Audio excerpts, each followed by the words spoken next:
ہماری ریاست کرناٹک میں 2 تاریخوں میں الیکشن کمیشن آف انڈیا نے اعلان کیا ہے کہ یہاں الیکشن ہوں گے، انتخابات ہوں گے۔ یہ 26 اپریل 2024 کو کرناٹک کے 14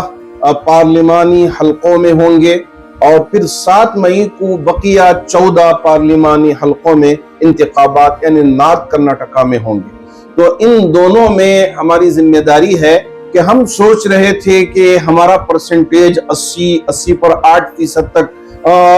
اسمبلی انتخابات میں درج ہوا تھا، لیکن جب ہمارے شہر کا پرسنٹیج دیکھا گیا تو اونلی 55% لوگوں نے یہاں ووٹ کاسٹ کیا اور 40% ووٹ نہیں ڈال سکے۔ یہاں اس وقت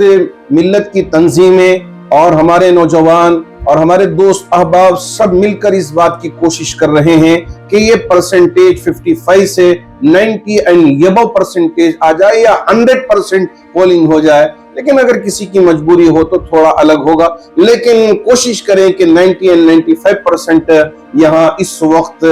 پولنگ ہونا چاہیے ہماری ریاست میں۔ اور ہمارا جو اپنا حق ہے یہ قیمتی ہے، ووٹ قیمتی ہے، تو اس وجہ سے اس کو ہرگز ضائع نہ کریں۔ اگر آپ کے پاس چٹھی نہ آئی ہو تو آپ وہ چٹھی اپنے طور پر ہی لکھ سکتے ہیں کہ کیا آپ کا نام کیا ہے، اور اسی طرح جو مختصر تفصیلات ہیں اس چٹھی میں لے کر جائیں اور وہ پولنگ بوتھ پہ پہنچ کر اس کے ذریعے سے آپ ووٹ ڈال سکتے ہیں۔ وہاں سے چٹھی آئی جب جا کر ہی آپ ووٹ ڈالیں گے یہ ضروری نہیں، نمبر 1۔ نمبر 2، ووٹ کا جو دن ہے جمعے کا دن ہے، اس لیے حضرت امیر شریعت نے اعلان فرمایا ہے کہ 15 منٹ یا اس سے کم آپ اردو خطبہ دیں اور پھر عربی خطبہ اور نماز پڑھا کے فارغ ہو کے آپ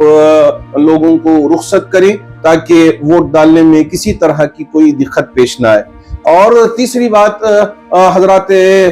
خطبہ اور حضرات ائمہ کی خدمت میں یہ ہے کہ آپ جمعے کے دن یہ اعلان کریں اور اس سے پہلے بھی یہ اعلان کرتے رہیں کہ فجر کی نماز کے بعد سے ہی ووٹنگ کا سلسلہ شروع ہوتا ہے، 7 بجے سے اس کا وقت ہے اور شام کے 6 بجے تک، تو آپ اس کے لیے پہنچیں بنفس نفیس اور سب سے پہلے اپنا ووٹ ڈالیں۔ اور میں بھی انشاءاللہ ہمارے ان احباب کے سامنے عہد کرتا ہوں کہ میں بھی فجر کی نماز سے فارغ ہونے کے بعد سیدھا اول وقت میں میرے پولنگ بوتھ پہ پہنچ کے میں اپنا ووٹ انشاءاللہ کاسٹ کرنے کی کوشش کروں گا، اور آپ سے بھی گزارش ہے کہ آپ ڈالیں۔ عام طور سے ہماری مائیں، ہماری بیٹیاں، ہماری بہنیں کیونکہ یہ سمجھتی ہیں یہ مردوں کا کام ہے، چھوڑو ہم دوسرے کاموں میں لگے رہیں گے، اس وجہ سے یہ پیچھے رہ جاتی ہیں۔ میں ان سے بھی گزارش کروں گا جیسا مرد اس میں پیش ہیں اسی طرح عورتوں کا بھی حق ہے وہ آگے آئیں۔ اور میں گزارش کرنا چاہوں گا کہ بعض عورتیں یہ انتظار میں رہتی ہیں کہ ہمارے پیسے ملنا چاہیے جب جا کر ہی ہم ووٹ ڈالیں گے۔ اللہ کا واسطہ دے کے کہتا ہوں کہ ووٹ کبھی نہ بیچیں۔ چھوٹی سی رقم آپ نے لے لیا لیکن ہماری قوم کی بدنامی ہوگی اور اللہ کے یہاں آپ یقیناً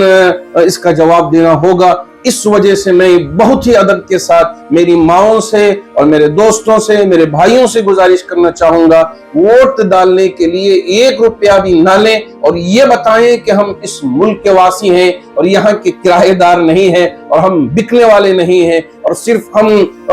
ووٹنگ کے لیے استعمال ہونے والے لوگ نہیں ہیں۔ یہ ہمارا حق ہے اور ہم اویئر ہیں اور اپنے حق کا ضرور استعمال کریں گے۔ بہت سارے لوگ یہ سمجھ جاتے ہیں کہ میرے 1 ووٹ سے کیا ہو جائے گا، میرے 1 ووٹ سے کیا فرق پڑ جائے گا۔ جی ہاں، جمہوری ملک میں 1 ووٹ ہی کینڈیڈیٹ کی تقدیر بدل سکتا ہے،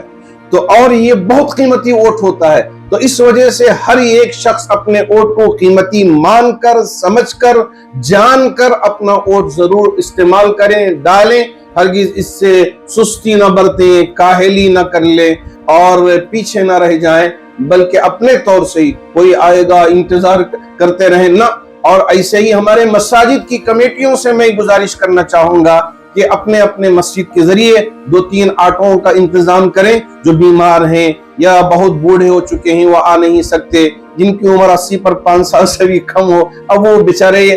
پولنگ بوتھ پہ ہی پہنچنا پڑتا ہے، تو ایسے احباب کے لیے آپ ذرا 1 دن خدمت کروائیں تاکہ ووٹ ڈال سکیں اور ان کے لیے سہولت ہو سکے. تو اگر ہم یہ کام کر لیتے ہیں تو انشاءاللہ بہت آسانی سے ہمارے ووٹنگ پرسنٹیج کو انشاءاللہ 90-95% تک پہنچا سکتے ہیں.